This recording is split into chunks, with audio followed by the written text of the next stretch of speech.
Boa noite, gente. Hoje eu vou explicar aqui o exercício 3 da lista sobre difusão atômica que o professor Elton passou. Então vamos lá, vamos primeiro ler a questão.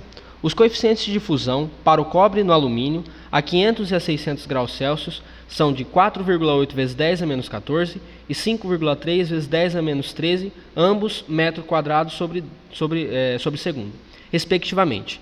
Então a gente pode olhar aqui que logo no começo ele já fala que é uma difusão do cobre no alumínio. Vai formar apenas o material. Então é a difusão do cobre no material alumínio.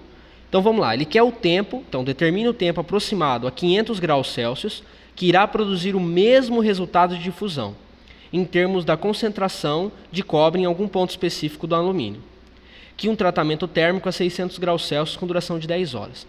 Bom, aqui ele já fala que ele quer fazer um resultado de difusão que seja o mesmo a 500 graus Celsius e a 600 graus Celsius. Só que ele já falou o seguinte, ele deu aqui o D da fórmula de regime não estacionário. Antes de tudo, a gente tem que ver se o regime é estacionário ou não estacionário. Nesse caso, ele fala que o tempo vai variar conforme a variação de temperatura. Então, ele fala que quer saber o tempo a 500 graus Celsius, sendo que o tempo a 600 é 10 horas. Ou seja, ele já está afirmando que o tempo vai variar. Você não sabe se vai aumentar ou diminuir, mas você sabe que vai variar. Nesse caso, o regime é não estacionário, porque o tanto de átomos de cobre que entra não se mantém, ele vai sempre variando. Bom, dessa forma, a gente tem a seguinte fórmula. O Cx menos C0 sobre Cs menos C0 igual a 1 menos o erro de Gauss, de x sobre 2 raiz de dt. Dessa forma, a gente consegue achar a fórmula para o regime não estacionário. Ele falou no exercício que vai ser o mesmo resultado de difusão. Sendo assim, o Earth ele vai ser igual para os dois, tanto a 500 graus quanto a 600. O que vai alterar é esse tempo aqui. Sendo assim, a gente pode pegar só essa parte aqui do dt e isolar ele. Colocar que o dt com o tempo a 500 graus Celsius, é o mesmo que o d do tempo a 600 graus Celsius. Sendo assim, voltando para a questão, ele mostrou que você já tem o d a 500 graus e o d a 600 graus.